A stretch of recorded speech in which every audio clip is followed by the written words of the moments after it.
नमस्कार। क्या कभी सोचा है कि जन्म लग्न के अलावा भी कोई लग्न हो सकता है? कोई ऐसा लग्न जो हमारी आयु और जीवन की घटनाओं को तय करता हो? वैदिक ज्योतिष के मूल ग्रंथ बृहत पाराशर होरा शास्त्र में महर्षि पाराशर इसी गहरे रहस्य से पर्दा उठाते हैं। वो आयु की गणना का एक ऐसा वैज्ञानिक तरीका बताते हैं जो हमारे जाने पहचाने जन्म लग्न से भी कहीं ज्यादा गहरा है। तो चलिए सीधे स्रोत पर ही चलते हैं। यहाँ महर्षि पाराशर अपने शिष्य मैत्रेय को द्विजस सत्तम कहकर संबोधित कर रहे हैं, जिसका मतलब है ज्ञानियों में सर्वश्रेष्ठ। वो कहते हैं, हे श्रेष्ठ, अब मैं तुम्हारे सामने भाव, होरा और घटी नाम के लग्नों को अलग अलग समझाऊंगा। ये सिर्फ एक उपदेश की शुरुआत नहीं, बल्कि एक बहुत ही गूढ़ ज्योतिषीय विज्ञान का दरवाजा है जो खुल रहा है। तो आज का हमारा सफर कैसा रहेगा? सबसे पहले हम उन 3 विशेष लग्नों की गणना को समझेंगे।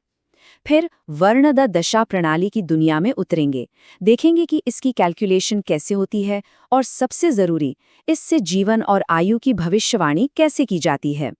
और आखिर में हम ये समझेंगे कि ये सब ज्योतिष के एक बड़े वैज्ञानिक सिद्धांत में कैसे फिट होता है। तो सवाल उठता है, पाराशर हमें कौन से टूल्स देते हैं? वो हमें 3 खास लग्नों के बारे में बताते हैं। और साफ कर दूं, ये हमारा सामान्य जन्म लग्न नहीं है। इनकी गणना बहुत ही सटीक गणितीय नियमों से होती है और यही नियम ज्योतिष की गहरी भविष्यवाणियों का आधार बनते हैं। देखिए, पहला लग्न है भाव लग्न।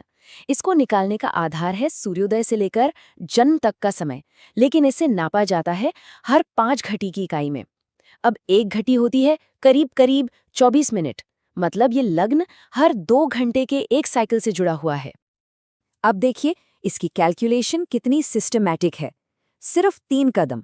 पहला, सूर्योदय से जन्म तक का समय घटी में निकाल लीजिए। दूसरा, उसे 5 से भाग दे दीजिए और आखिर में जो भी नतीजा आए, यानी जो भी राशि और अंश आए, उसे सूर्योदय के समय सूर्य की स्थिति में जोड़ दीजिए। बस, आपको भाव लग्न मिल गया। अच्छा, अब अगला लग्न है होरा लग्न, और ये भाव लग्न से भी तेज चलता है।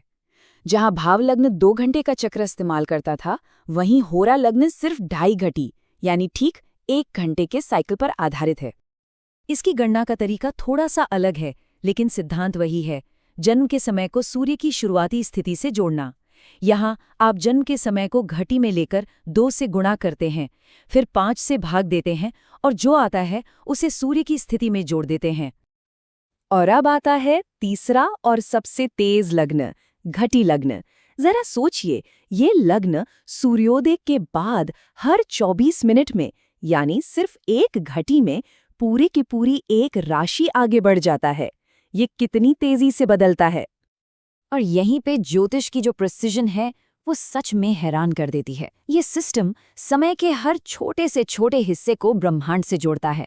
हर 24 मिनट यानी एक घटी एक पूरी राशि के बराबर है, और हर 12 सेकंड यानी आधा पल एक डिग्री के बराबर। ये समय और ज्योतिष का एक अद्भुत संगम है। तो जाहिर है, एक बहुत बड़ा सवाल खड़ा होता है कि आखिर इतनी मेहनत क्यों? इन 3 अलग अलग लग्नों की इतनी सटीक गणना करने का असली मकसद क्या है? और इसका जवाब छिपा है एक बहुत ही खास भविष्यवाणी करने वाली प्रणाली में। इन तीनों लग्नों की गणना असल में एक ही मकसद से की जाती है, वर्णार्धा दशा प्रणाली को शुरू करने के लिए, जो जीवन की घटनाओं का सही समय बताने की चाबी है। पाराशर खुद इस कनेक्शन को बिल्कुल साफ कर देते हैं। वो कहते हैं, अब मैं तुम्हें वर्णदा दशा के बारे में बताता हूँ, और आगे कहते हैं, जिसके विज्ञान को जानने भर से ही आयु के बारे में भविष्यवाणी की जा सकती है। साफ है, ये सब आयु जानने के लिए है। तो मुद्दा ये है कि ये पूरा सिस्टम बनाया ही गया है आयु को समझने के लिए। आयु का मतलब सिर्फ जीवन की लंबाई नहीं, बल्कि जीवन शक्ति, हमारी वाइटैलिटी, हमारी लॉन्जिविटी, इन सब से है। तो फिर इस शक्तिशाली टूल की गणना होती कैसे है? चलिए इसे तोड़कर समझते हैं। आप देखेंगे कि इसके नियम बहुत ही सरल और तर्क पर आधारित है। पहला नियम तो बहुत ही दिलचस्प है। आपको गिनती कहाँ से शुरू करनी है, ये इस बात पर निर्भर करेगा कि आपका जन्म लग्न विषम राशि में है या सम राशि में। अगर लग्न विषम राशि यानी ऑड साइन है, तो गिनती मेष से सीधी चलेगी, और अगर सम राशि यानी इवन साइन है, तो मीन से उल्टी गिनती होगी। इसके बाद की गणित बहुत सीधी सादी है। आपको 2 नंबर निकालने हैं, एक जन्म लग्न तक गिनकर और दूसरा होरा लग्न तक। अब अगर दोनों लग्न एक ही नेचर के हैं, यानी दोनों विषम या दोनों सम, तो इन नंबरों को बस जोड़ दीजिए। और अगर एक विषम है और दूसरा सम, तो बड़े नंबर में से छोटे को घटा दीजिए। इस पूरी कैलकुलेशन से जो अंतिम राशि निकलकर आती है उसे ही वर्णदत्त कहते हैं। यही वो खास राशि है जो दशा का समय तय करती है और जीवन की बड़ी घटनाओं का संकेत देती है। एक तरह से ये भविष्यवाणी का नया रेफरेंस पॉइंट बन जाती है। तो अब आते हैं सबसे जरूरी हिस्से पर। इस पूरी गणना का इस्तेमाल किसी व्यक्ति या उसके परिवार के बारे में भविष्यवाणी करने के लिए कैसे किया जाता है? यहीं पर ये सारा ज्ञान असल जिंदगी में काम आता है। ये शास्त्र आयु को लेकर एक बहुत ही खास और शक्तिशाली नियम देता है। नियम यह है कि अगर वर्णदत्त राशि से त्रिकोण में यानी 5वें या 9वें घर में कोई पापी ग्रह बैठा हो, तो ये एक चेतावनी हो सकती है कि जीवन उस राशि की दशा तक ही सीमित रह सकता है।